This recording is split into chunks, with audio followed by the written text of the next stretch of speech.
Benarkah ada komunikasi dari dua poros koalisi Ganjar Mahfud dan Anies Muhaimin untuk melawan pengaruh Jokowi di Pilpres 2024? Kita akan bahas bersama dengan analis politik dari Universitas Paramadina Ahmad Khairul Umam. Mas Umam, selamat sore. Kita langsung saja. Sebelumnya, Oh, sorry, Mbak. kan ada komunikasi dari dua kubu. Ini sudah disampaikan oleh dari PDIP misalnya. Tapi kalau Mas Umam sendiri melihatnya, sebenarnya seberapa besar pengaruh Presiden Joko Widodo dalam penyelenggaraan Pilpres 2024 kalau dilihat dari berbagai spektrum konotasi? Iya, kalau pengaruh dari Presiden Joko Widodo tampaknya memang semakin cukup penting dan relevan. Karena bagaimanapun juga kalau misal kita cermati dari basis data yang berkembang belakangan ini, di mana ada peningkatan eksponensial dari elektabilitas pasangan Prabowo Gibran.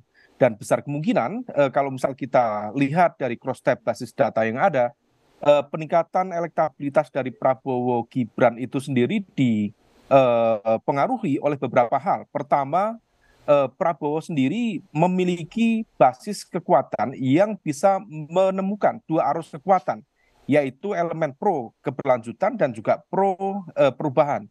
Kalau misal kita cermati, kalau misal kita gunakan instrumen pertanyaan kepada responden, siapa tokoh yang dianggap mewakili spirit perubahan, masyarakat politik kita yang tercermin dari responden survei itu masih meletakkan Pak Prabowo sebagai representasi dari elemen perubahan itu sendiri. Barangkali ini adalah efek dari post election bias karena Pak Prabowo pernah menjadi challenger bagi Pak Jokowi di pemilu 2014 dan di pemilu 2019. Nah, di sisi yang lain, keberadaan Gibran sendiri tentu juga dilihat sebagai representasi dari kekuatan Pak Jokowi itu sendiri. Nah, itulah kenapa kemudian di hampir semua basis data yang ada, kemudian meletakkan Prabowo Gibran di angka sekitar 40-44%. Dan itu angka yang cukup tinggi. Nah, kemudian di saat yang sama, peningkatan itu membuat ada terjadinya penggerusan atau mobilisasi pemilih yang semula mempercayai, meyakini bahwa Pak Jokowi akan mendukung Mas Ganjar. Tetapi dengan keberadaan Gibran, dengan serangan-serangan juga yang dilakukan oleh PDIP kepada pemerintahan Jokowi, termasuk juga serangan-serangan yang dialamatkan kepada Gibran, ternyata itu kemudian membuat sejumlah segmen masyarakat pendukung Mas Ganjar yang sebelumnya memberikan dukungan justru bergeser kepada Prabowo Gibran. Nah, situasi ini yang kemudian bisa kita take account, bisa kita hitung, ternyata pengaruh dari seorang Jokowi atau Jokowi's effect itu cukup diperhitungkan dan adanya mobilisasi pergeseran pendukung dari Mas Ganjar ke Pak Prabowo Gibran ternyata salah satunya dipengaruhi oleh faktor tersebut.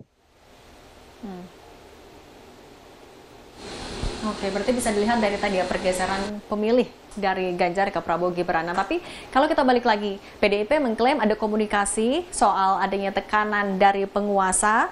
Ini apakah Mas Umar juga melihat ini adalah bentuk upaya melawan pengaruh Pak Jokowi di Pilpres?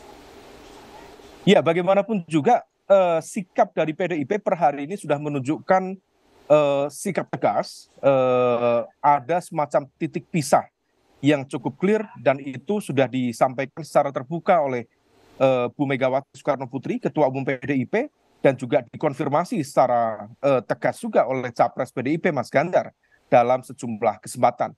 Maka kemudian serangan-serangan politik PDIP dalam konteks ini terhadap pemerintahan Jokowi sebenarnya adalah upaya untuk mendelegitimasi, bukan hanya dalam konteks pengaruh Jokowi dalam konteks pemilu atau pilpres, tetapi juga untuk memberikan serangan secara intensif terhadap pasangan Prabowo Gibran.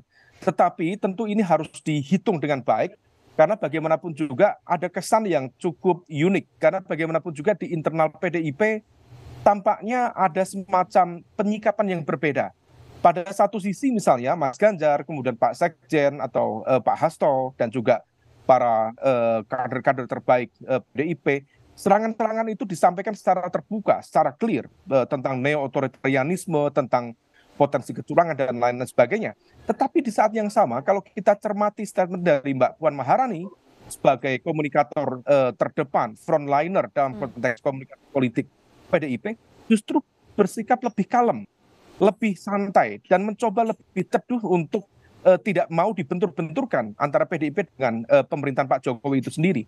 Nah, situasi ini yang kemudian tampaknya harus dicermati lebih detail dan juga diantisipasi, karena ternyata kalau kita cermati lebih detail lagi, ada efek lanjutan.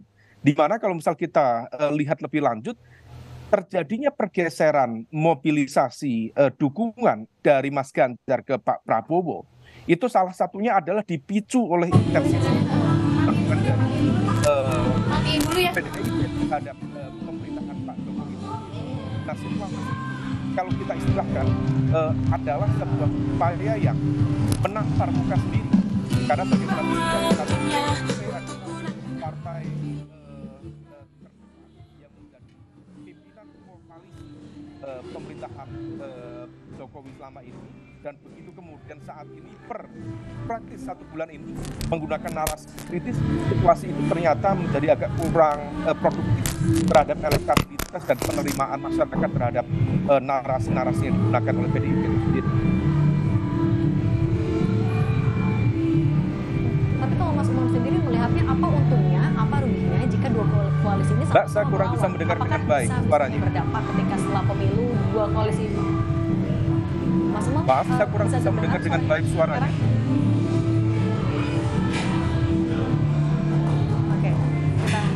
Oke, kalau ada gangguan teknis tampaknya Mas Umar, kalau begitu terima kasih. Gangguan teknis.